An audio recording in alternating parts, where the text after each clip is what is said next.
Just 24 hours. That's all it took to set King Von on a path that would change everything, leading him straight into a deadly confrontation that left one friend lifeless and another scarred for good. But what really happened during those 24 hours? And how does this all connect back to the shocking death of Lul Pab? Stick around because the story is wider and darker than you think. The killing of Lul Pab. When King Von died back in 2020, his story didn't exactly end there. His name's been echoing through the streets ever since, wrapped up in rumors, theories, connections to things still happening out here. One of those theories is that even from the grave, King Von might have had a hand in the death of Lul Pab. For those who don't know who Lul Pab is, he was part of Quando Rondo's inner circle. But he wasn't just another name in Quando's crew. He was one of Quando's closest friends, practically family, and they were seen together constantly, whether in public or on social media. Quando often called him Coos, a word that ran deeper than friendship, hinting at a bond like blood. In the hip-hop scene, people knew Pab as a loyal figure who stood by Quando, staying close through the ups and downs of their lifestyle and the ties Quando had with NBA Youngboy's crew. But that loyalty and those connections eventually led him down a dangerous path, one that would ultimately cost him his life. On August 19th, 2022, Pab was out with Quando in Los Angeles. Quando was in town for a series of events, making moves and building his influence in the music industry, with his name starting to carry serious weight. As the night went on, they made a routine stop at a local gas station, riding in Quando's black Cadillac Escalade, unaware that a white car had been following them. Just as they were filling up the tank, everything changed. That white car rolled up alongside them, and without any warning, 3 men inside opened fire. In the chaos, Quando somehow emerged unharmed, a stroke of luck in an otherwise tragic moment. But Lul Pab wasn't as fortunate. He was fatally hit in the shooting. The aftermath, caught on camera, showed Quando's heart-wrenching reaction as police pulled his dead friend from the car. Pab's death hit Quando hard, and in later interviews, he shared how Pab wasn't just a friend. He was one of the people who pushed him, motivated him, and stayed solid by his side. That nigga was one that used to actually get on my ass, like, lil' bro, like, what you doing? You tripping? Let's do this. Lil' bro, let's go to the studio. Like, man, that man was a real Back then, a lot of people saw Pab's tragic death as payback for what happened to King Von. Given Quando's role in Von's final moments, many believed he was the intended target that day. If you're not sure how Quando got wrapped up in Von's last hours, let me break it down for you. So back in November 2020, King Von was in Atlanta, Georgia, riding the high of his career. He was celebrating the release of his album, Welcome to O Block, which had dropped just a few weeks earlier in late October. This album marked a huge milestone for Von, showcasing his sharp storytelling and lyrical skill. His music was reaching new audiences by the day, and his star was undeniably rising fast. On November 5th, Von gathered his crew, including his manager and about 20 others, and headed out to Opium nightclub in Atlanta to promote the new project. He hopped into his bulletproof Hellcat, followed by a convoy of 8 cars filled with friends and associates. By midnight, they arrived at the club, where Von spent a few hours celebrating, with fans uploading clips of him enjoying the night around 2 a.m. Just hours before everything went sideways, Von and his crew left the venue. According to his manager, everyone thought they were heading back to their Airbnb, but along the way, something strange happened. They lost track of Von's car. It was unusual for him to disappear without a word, and panic started setting in as they realized he was missing. Normally, if we got an after party or we got anything we're going to, we know as a team. Everybody know to be on point. You know what I'm saying? We're traveling with a real deal gangster, a real stepper, so everybody gonna know how to move. But from that night, I don't know what it was. Maybe it's God timing. I don't know what it was, but Von completely went on his own course. They started calling him, trying to figure out where he went. After a few missed calls, they found out he'd rerouted to an after-hours hookah lounge across town. Just before 3 a.m., Von pulled up to Monaco Hookah Lounge and waited in his car while the rest of the crew made their way over. His manager and 6 other cars pulled up to the parking lot. His manager climbed into the car with him, but he could tell something was off. I can't make this up. For some reason, Von wasn't himself.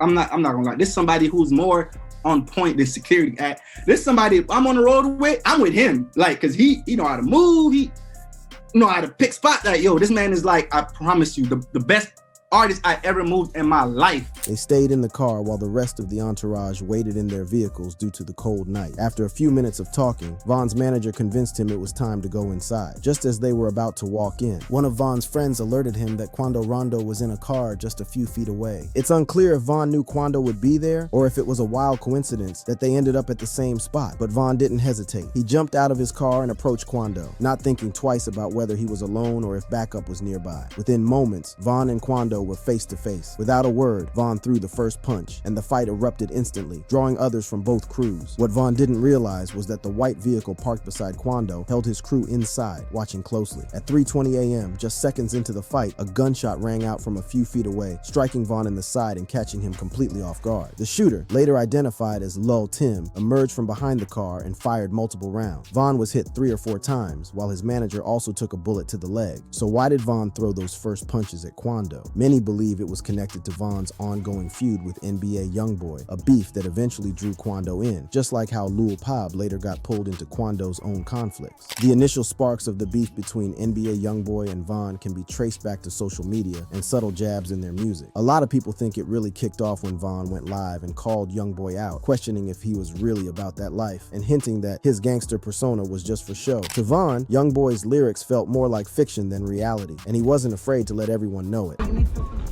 Young boy talking about on this song, bro. What?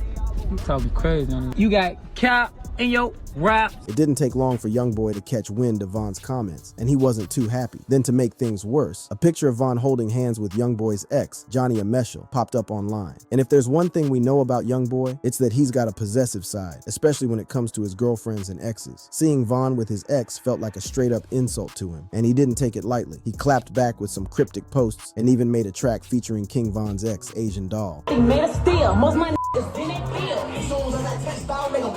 The back and forth between the two rappers kept heating up, with both sides coming for each other's credibility and street reputation. But things really escalated when Quando, YoungBoy's loyal ally, jumped in, taking the beef to a whole new level. This wasn't out of character for him either. Quando had been riding for YoungBoy for a while. Back in 2020, during YoungBoy's clash with Kodak Black, Kodak accused him of cooperating with the police after a stabbing incident at his home. Quando didn't hesitate to step in, backing YoungBoy all the way. He even went on Instagram Live, burning Sniper Gang merch, Kodak's label, just to make a statement.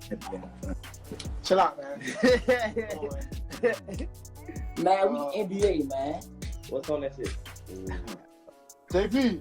Quando has always been ride or die for YoungBoy, and the animosity between Vaughn and YoungBoy only escalated, leading up to Vaughn's fateful encounter with Quando. Since Vaughn's death, many believe his crew has wanted revenge, which some think almost happened during the 2022 shooting. For a long time, it was just speculation, but now it seems the shooting that took Lul Pab's life may have actually been a targeted revenge plot, allegedly orchestrated by Lil Durk to take out Quando. Lil Durk's revenge plot.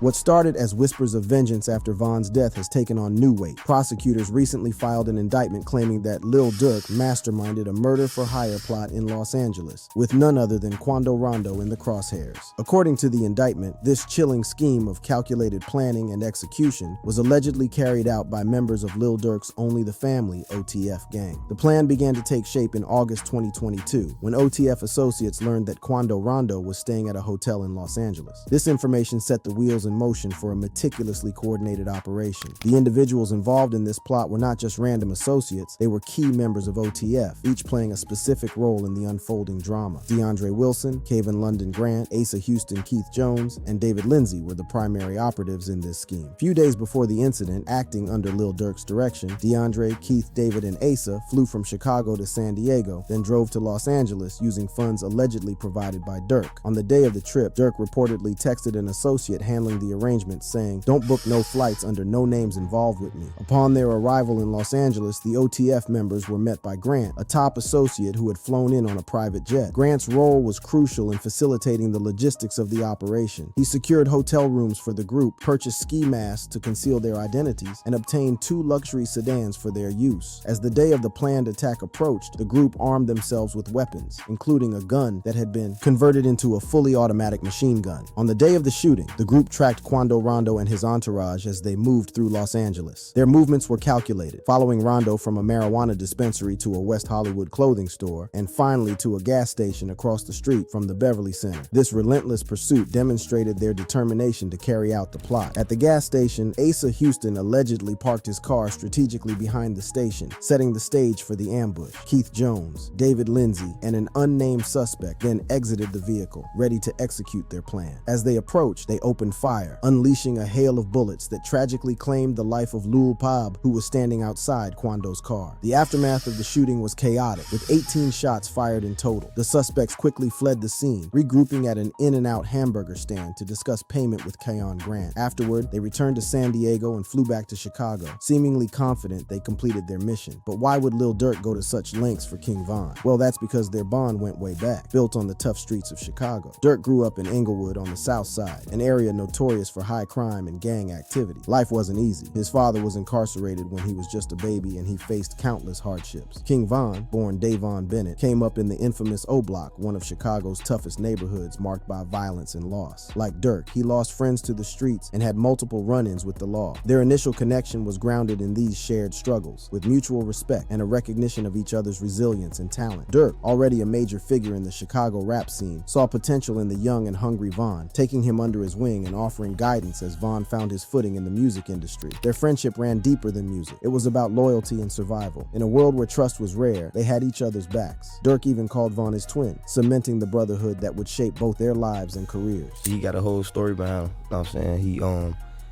He from O Block. Okay. You know what I'm saying? That should speak for itself. Nah. But you know what I'm saying? He just real. You know what I'm saying? His music, he just a real just I with him. You know what I'm saying? It's my brother.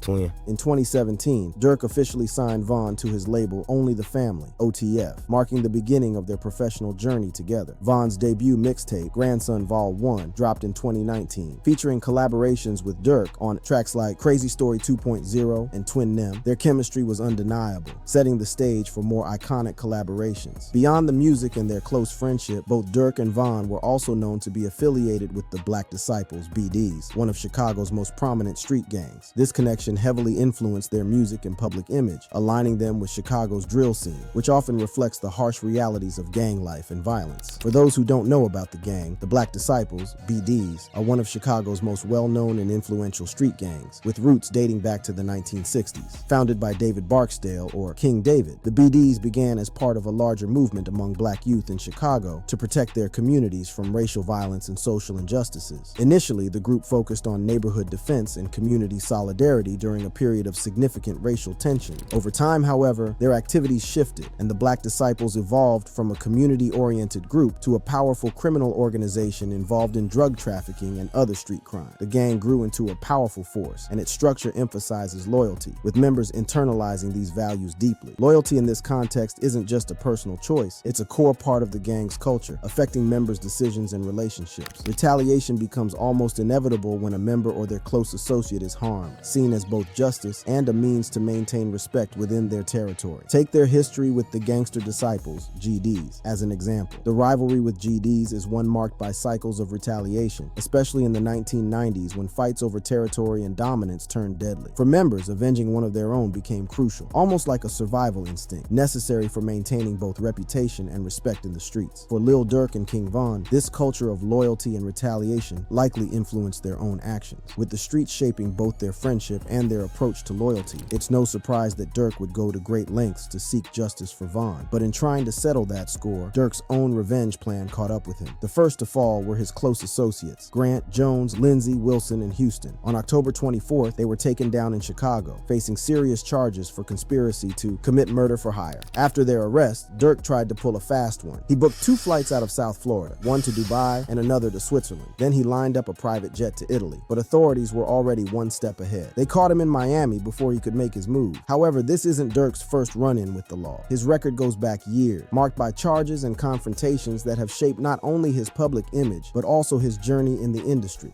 Lil Durk's criminal history.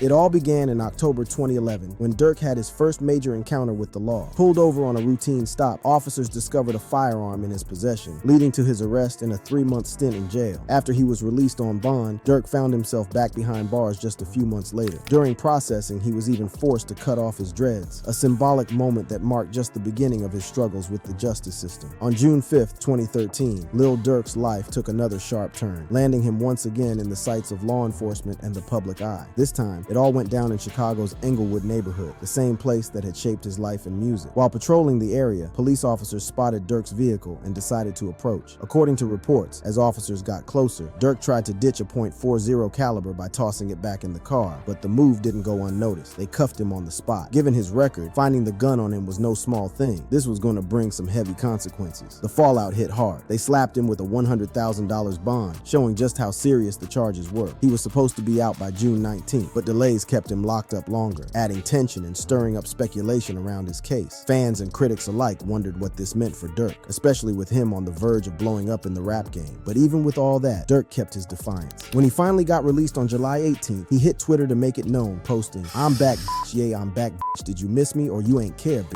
I'm free." In November 2014, Lil Durk was back in serious legal trouble. On the morning of November 5th, Chicago gang officers, following up on a homicide investigation, rolled up to a spot where Durk was staying. When they walked in, they found him right in the living room, posted up near the kitchen island, and 2 handguns were sitting out in plain view. A Glock .45 loaded with 11 rounds and a Springfield .45 with 13 rounds. Durk tried to explain that he kept the guns for protection, saying he'd been getting threats on his life, but being a convicted felon, that wasn't gonna fly. They arrested him on the spot, charging him with unlawful use of a weapon by a felon, a serious hit, especially with his record. His lawyer argued Durk didn't actually have the guns on him, but even with that defense, the charges led to a long legal battle for the rapper. In 2019, Lil Durk found himself facing one of the toughest legal battles of his life, and this time, he wasn't alone. Right by his side was King Von. That day, the two of them were in Atlanta, a city that had become a second home for Chicago rappers trying to escape the streets back home. They decided to roll up to the Varsity, a popular drive-in spot in Midtown Atlanta where locals and out-of-towners alike pull up to grab a bite. Among the crowd that day was Alexander Witherspoon, a 23-year-old from Chicago's East Side with ties to the Vice Lords. Known for his skills in card cracking and scamming, Witherspoon had a reputation that preceded him, especially among those familiar with Chicago's street scene. Somehow, he and the two rappers crossed paths, and things got heated. According to prosecutors, it all kicked off when Lil Durk and King Von allegedly confronted Witherspoon outside the restaurant. It's unclear what sparked the clash, but whatever it was, it escalated fast, turning a tense moment into a full-on violent altercation. Witnesses reported hearing gunshots, and Witherspoon was struck in the leg. In the chaos that ensued during the scuffle, his Jeep Cherokee and $30,000 in cash was stolen. Witherspoon was rushed to Atlanta Medical Center, where he went through surgery and eventually pulled through. Meanwhile, Atlanta PD wasted no time launching an investigation. Additionally, surveillance footage from several Midtown businesses captured the shooting, providing visual evidence of the crime. As the case unfolded, Durk and Von emerged as the main suspects. By May 4, 2019, the investigation took a serious turn when King Von was tackled and arrested by Chicago police for his alleged involvement in the Varsity shooting. Later that month, on May 29th, Atlanta PD issued an arrest warrant for Lil Durk, hitting him with 5 felonies, including attempted murder, a charge that alone carries a 10 to 20-year sentence. Just hours after news of the warrant dropped, Durk released a track called "Turn Myself In," dropping bars that hinted at his situation. The next day, Durk met with his lawyer and sat down for an interview. You're about to surrender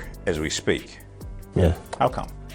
Because I have nothing to hide. Like, I have nothing to run from. Later that day, he surrendered himself to authorities at the Fulton County Jail. As the case unfolded, more details emerged about the night of the shooting. The prosecution argued that Lil Durk and King Von had orchestrated the attack as part of a gang-related beef. They claimed that the two rappers targeted Witherspoon in a calculated move to send a message to their rivals. But from the start, Durk held his ground, saying he had nothing to do with the shooting and that he was being unfairly targeted. The case took a major turn when the prosecution admitted they didn't have enough evidence to lock him up. On October 21st, 2021, all charges against Durk were dropped. The lack of solid proof linking him to the shooting, along with holes in the prosecution's case, ultimately set him free. But while he might have dodged that last case, things aren't looking nearly as hopeful for Durk in the Lul Pab situation. Right now, he's locked up without bond at the Broward County Jail, staring down some serious charges. If convicted, he could be looking at life behind bars, or even the death penalty. This time, the stakes are higher than ever, and it's a tough road ahead. Thank you for watching. If you enjoyed watching this video, click on one of the boxes playing on your screen to watch more similar content.